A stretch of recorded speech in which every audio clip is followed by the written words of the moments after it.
It's Emerald Soldier here, and I'm back to talk about Star Trek Lower Decks, Season 5, Episode 7, and my thoughts on this episode. Well, it's another okay episode. It's not a terrible episode. I absolutely did enjoy Tendi's part of this episode, and I gotta say, massively surprised that she was the lead of this episode. I was expecting from the trailers, from the beginning, that Mariner would be the focus of the episode again, but no, they put Mariner in the background, and they finally focused on Tendi. Now people are going to say, didn't they focus on Tendi in the first couple of episodes? Yes, but she was with her own people at that point, and every time she's with Mariner, it's always her first and Tendi last. So I enjoyed this episode for Tendi's story and what she was going through in this episode, which I did enjoy. What were the problems of this episode? It's Boimler and Rutherford. Sorry, I forgot his name. Their part was kind of stupid. Listen, I did like this episode because, again, it was kind of like a homage to, other Star Trek episodes that were like this episode. We had Picard's flute episode brought up a couple of times, which was the big joke with Mariner's story, which was kind of funny. I'll admit that. It was kind of funny. But, yeah, this was kind of an okay episode that kind of, reminds you of better Star Trek episodes. And, the surprising, guest in this episode, which is not really surprising. It was good to see him in it. It's good to see they actually got him to be the voice actor in this episode. I enjoyed that. It's not a terrible episode, but I think there is now a problem with this show, with the fact that it's not terrible, but it's also not fantastic. Now, if the episodes were terrible, I feel like there would be more talk about this season. I mean, so far, Season 5 has not got really any traction on YouTube, X, or any other social media platforms. It kind of seems like everybody's either abandoned this show or it's just being ignored. I mean, I'm even struggling to watch this show. I mean, at least if it was terrible, at least if it was, taking massive shots at Star Trek fans, there would be something in me to watch it faster. There'd be something in it for me to watch and review it faster. But there just isn't. The show's not terrible, but it's not great. And that's the problem, because there's not really any drive to watch this show. Again, I think the episode's okay. I think the story's fun. But it's also boring, and I'm not going to really watch it again. And when I say it's boring, I mean there's parts of the story I like, but there's also parts I could really not bother with. The Boimler part, the Mariner part, that gets old pretty fucking quick. And, we do also have to talk about the main story, which is the Fisher stuff. Which, again, it just seems to be, oh yeah, there's that part of the fucking story you have to remember. All of these anomalies keep appearing, and this is supposed to be the focus of the entire series or season. And it's not that interesting. I'm not that bothered. Like last year when you had the ships being stolen, that was kind of interesting. It was kind of like, who's doing this? What's the plan to take all these ships? I was kind of interested. With this, I'm not. I don't care. I'm not even thinking like who could possibly be doing this, or why could somebody be opening up all these anomalies from different universes. I'm just not that bothered about it. And I think that's the biggest problem with this season so far, is I just don't feel invested anymore in Lower Decks.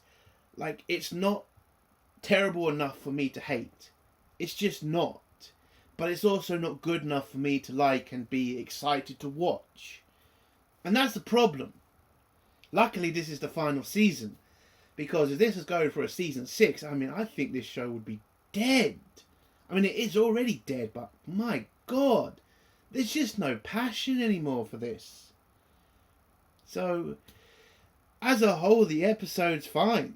I mean, again, I enjoyed Tendy's part. I enjoyed being reminded of, better Star Trek episodes, which I have to admit, I did watch Picard's flute episode. I know it's not what the episode's called, but again, if you say, Picard's flute episode, you know what I'm talking about. And I rewatched that episode, and it was fucking amazing, as it always is, because, it's a very interesting story about Picard, being taken over by some ancient beacon, and then he has to live out this entire life on this dying planet, and then by the end we then see that it was not a trap, it's not a prison, it's just these people's society collapsed because of the sun and the water situation, and this was just a beacon they left to remind people they existed. That's a great fucking story, and that's a fucking reason I wanted to watch it again, because it's such a great story, and I'm more invested in talking about that episode than I am about anything from Lower Decks. Like, that story is amazing. Like, thinking about what would you do in that situation? You're stuck in this world that is not real, and then you start questioning it, and then you just accept it. Like, it's a great fucking story. And then I remember, I'm not supposed to be talking about that. I'm supposed to be talking about this shit. It's just tragic how bad Star Trek has gotten. When you remember there's stories like that, there's real passion that you can get from watching those episodes. But then you watch Lower Decks, and it's just like, a fucking dick joke. A sex joke. A gay joke. It's like, fucking hell, man. It is a shame what's happened. And unfortunately, things are not going to get better, because the only person who looked like he was trying to get Star Trek back on track was, Terry. I mean, he really did try. And then, fuck it, Kurtzman got jealous, and he did get jealous, and torpedoed his Legacy series. And now Terry's been picked up by Marvel, and now Star Trek's left with nothing. It is massively depressing. And I'm fucking angry about that shit. And remembering that next year, we've got that stupid fucking Section 31 movie coming out. Fucking hell, that's going to be a fucking state. Anyway, I've gone way off track. The episode's okay. I'll even be very generous with my score here. I'll give it a 5 out of 10. Mainly because it just reminded me of better Star Trek. That's the only reason I'm giving it such a good rating. And I did enjoy the surprise guest. Okay, I did. He's a good character. But again, it just does remind you of better Star Trek. So a 5 out of 10. Let's get to spoilers now. If you don't want to hear spoilers, leave in 3, 2, 1. So, the Cerritos has been sent off again by Starfleet to go close another anomaly. That seems to be all they do now, is just go from, area to area, closing these fissures so that nothing crazy happens. We then find out that a ship did come through this anomaly, which is a purple Enterprise. I have no idea why you writ it like that, but okay. So apparently in this universe everything is just purple, because that's interesting for some reason. So yeah, the purple Enterprise came through, and looks like they did go back. And when they're scanning to prepare to close the anomaly, it is then, they do some scanning, and then the local planet near the fissure is detected to have Starfleet equipment on it. Now that's bad, because the culture on the planet is pre-industrial, so this technology cannot fall in their hands, otherwise it's going to fuck up their society. So the captain orders an away team to head down to the planet and to, recover the equipment to save that society. So Mariner gets sent with Tendi and the Vulcan science woman. I never remember her name. I'm not even bothering. I'm sorry. I'm done bothering with this show at that point. So it also turns out the captain is trying to pick a new science officer for the bridge, and it's between Tendi and the Vulcan woman, and we all know who probably should get the job, which is the Vulcan woman, because she is better at science. And again, if you're going to put somebody on your bridge, you should put the best and the obvious person. Even in this episode, it should be the Vulcan woman.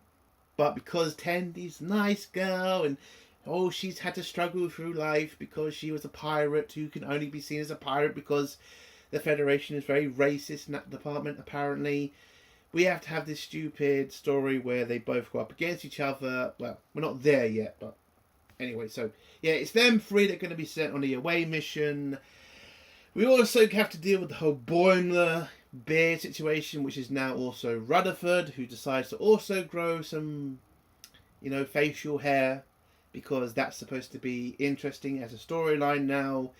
And the fact we keep seeing that stupid pad, that red pad, that Boimler is now completely focused on. Instead of being himself, he just wants to be the Boimler from a different universe and just become him and not himself, which is stupid. And we all know where this story is going to go, because we all know he's going to get, told to be himself, and Mariner's going to be the one who finally does that for him and finally brings him to the light and shit. It's just boring because we all know what's going to happen anyway.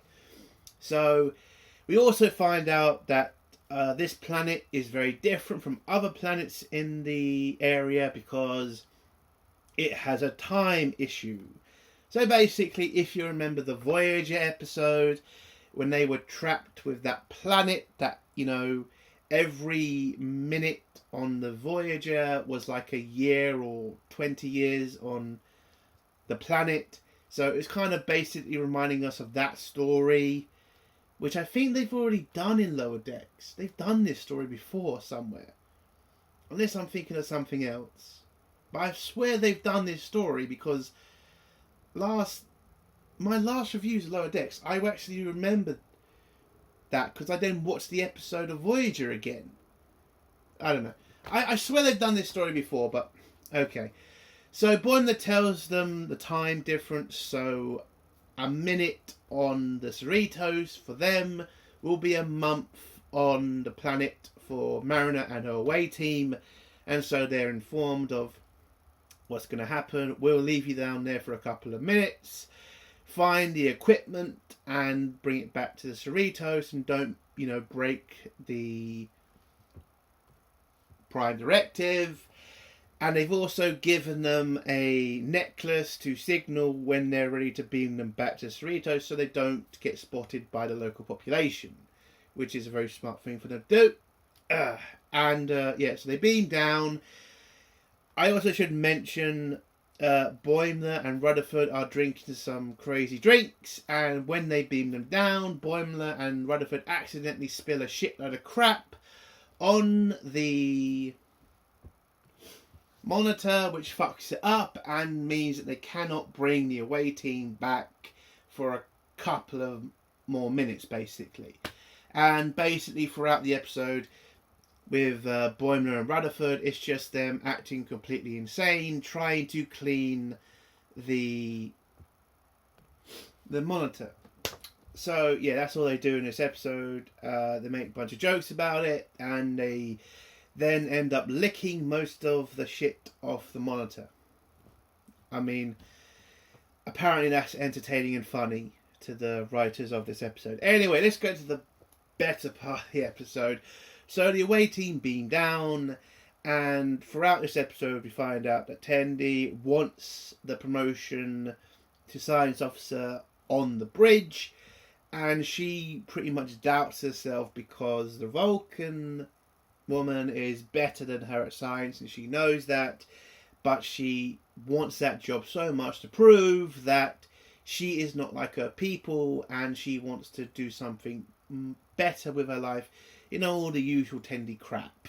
You know, she's a Orion and she's not a pirate anymore and blah, blah, blah, blah, all that shit. So they go through the town, they meet some creep who offers them something. I don't really remember what. Oh, that's it. He's offered them tickets to some sort of fucking play. And he asks for some money, and they say they're out of money, and then they walk past him, because whatever. And they get to the crash site, they walk past an abandoned farmhouse, and they find the crash site. They start getting rid of evidence that there was a shuttle accident there. Because it turns out what's happened is a shuttle from the Purple Enterprise has crash landed on the planet, and it looks like the Purple Enterprise has just abandoned it for some reason, which I find very weird, because throughout this episode, when we find out who the person is, it seems like the crew of that Purple Enterprise is exactly the same as our Enterprise. So why would they abandon the person on that shuttle and also not follow the Prime Directive, which is to remove any trace of Starfleet from a pre-industrial or pre-warp drive culture? Seems a bit weird to me. But anyway, they get through to the crash site, they get rid of all the rubble and crap by using their phasers, and then we find out who the special guest of the episode is. It's Data, or at least his head, and it is played by the original actor, which is great in my opinion. And yeah, so again, I find this episode very strange at this point, because they abandoned Data as well. Didn't send the away team to go get him. Didn't try to see if he was okay, or at least he survived the crash. They just abandoned their crewman, which is something Picard would never do. So that was kind of confusing. And I would say damaging to lore, but it is from a parallel universe, so who knows. Anyway, so they find Data's head. They then signal to, the Cerritos to beam back, but as we all know, Boimler's fucked up with the pad and is trying to clean it with his tongue. So, yeah, they get left there for a couple of months. They take over the farmhouse, and Mariner gets bored and then keeps mentioning Picard and the flute, episode, and says that she's going to then go on this journey where she's going to find a lover, try to make something of herself on this planet while she's there, and have the same basic story as Picard did. But it all goes wrong. She keeps fucking up and ends up in prison for most of the episode. And yeah, that's all she does in this episode. Fucks up on the planet, gets put in prison, then tries to redeem herself, and then fucks up again. That's Mariner's story. I mean, it was funny to begin with, but then it got kind of boring after the third fucking prison sentence.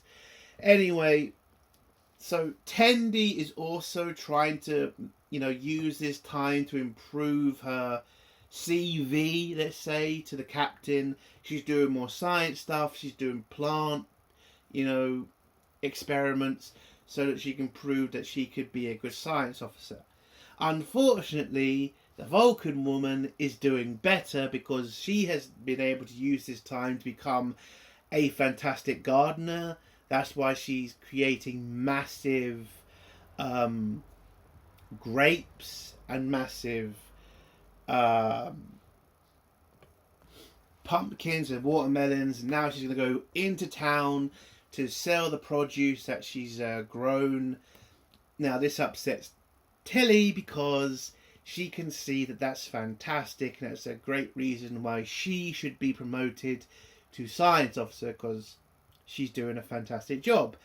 Now I have a problem with the Vulcans' work, because shouldn't they be staying in cover, not interrupting or not getting involved in local society? And now you're seeing this random woman who's just appeared out of nowhere with massive produce created in a couple of weeks. I mean, wouldn't the locals kind of get suspicious of that?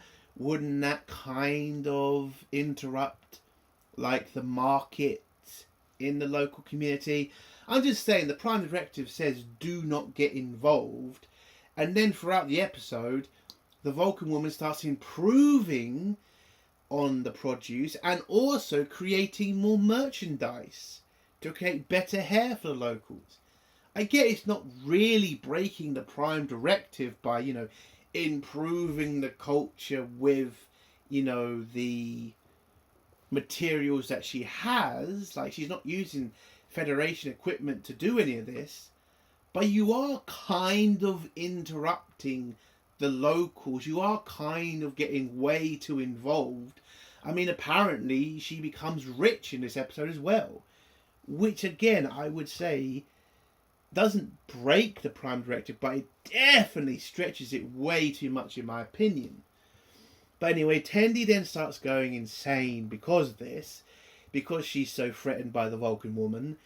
She then creates some sort of contraption to turn on Data, and she does, and then she talks to Data about, she wants to, prove herself to become science officer. She's so worried that her mission here could go wrong, or the Vulcan woman could do so much better than her, proving that she shouldn't be, promoted, all this stuff. And the State is just there saying, why don't you just focus on your work and work together, and then your captain will choose the better person? Shouldn't that be the focus of a Federation officer, to make sure the person who's best for the job get the job? But Tendi doesn't really think of it like that. She still kind of feels like she wants to prove herself. She wants to prove she's not a pirate. She wants to prove her people can be more than that. And then she goes on this insane, storyline where she, tries to create her own,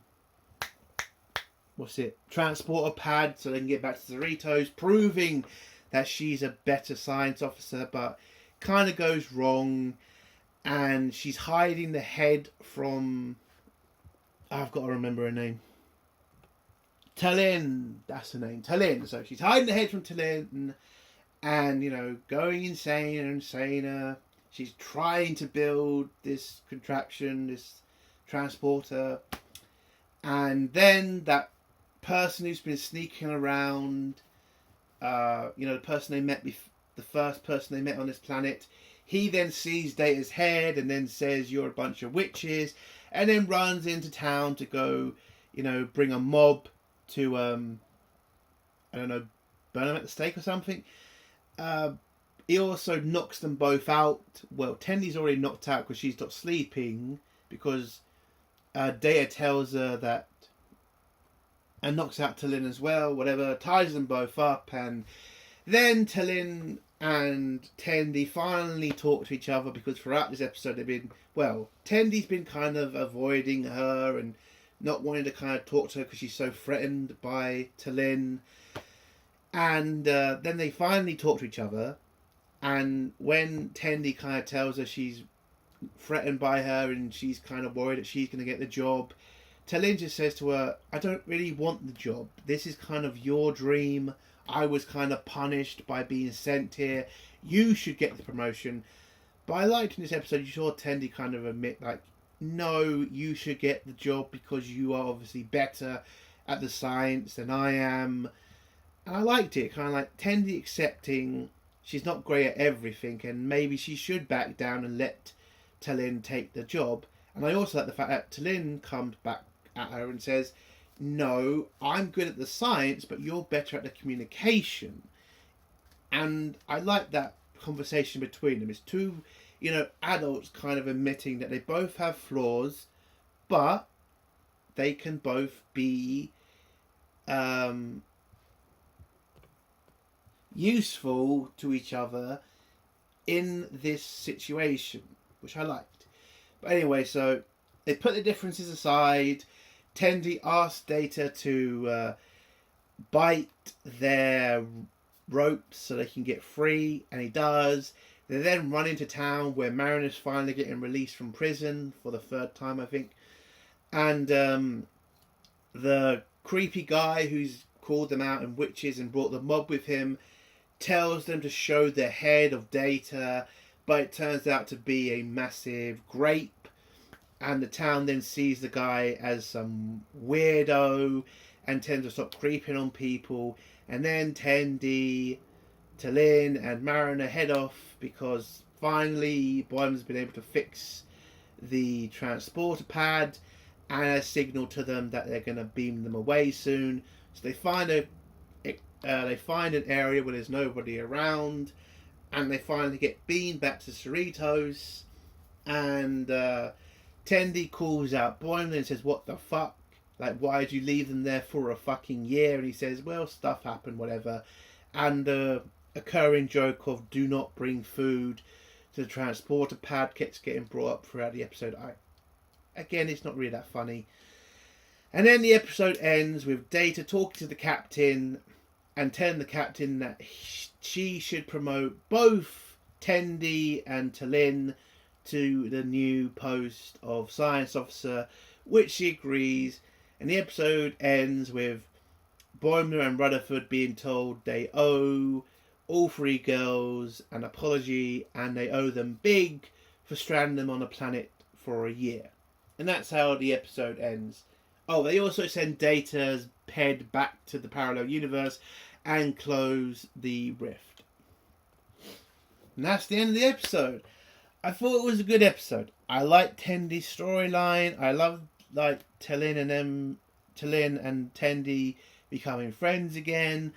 I did think it was kind of cheap for them to put both Tendi and T'Lyn as the new science officer. I get it, but I kind of wish they kind of just picked one, and the other one being the more of the adult I would have seen that as better, in my opinion. But overall, I think it's an okay episode. Again, Mariner and Boimler's stuff was kind of shit. But, it's Lower Decks. Getting one good thing is better than getting nothing good in this episode. So, it's a 5 out of 10. We've only got 3 episodes left, so it will be done soon. And I'm kind of good with that. I think Lower Decks, it's not really a fantastic show anymore. Well, it never was, I admit that. But, I don't know, it's just getting harder and harder to bother to watch it because, again, it just doesn't feel like there's any point in this series anymore. It just feels like they went with this idea because it looked like, Rick and Morty was doing well, and they wanted to copy that and see if they could get the same kind of audience, which never happened. And now this show has just been kind of limping on for way too long. I mean, this show should have been cancelled after season 1, in my opinion. But we've got to season 5, and with only 3 episodes left, maybe we can get something decent in the next 3 episodes. Who knows? And yeah, that's the end of my review. If you like this review, give it a like. If you dislike this review, give it a dislike. And if you like my content, do think about subscribing and leave a comment below, and I will try to get back to it.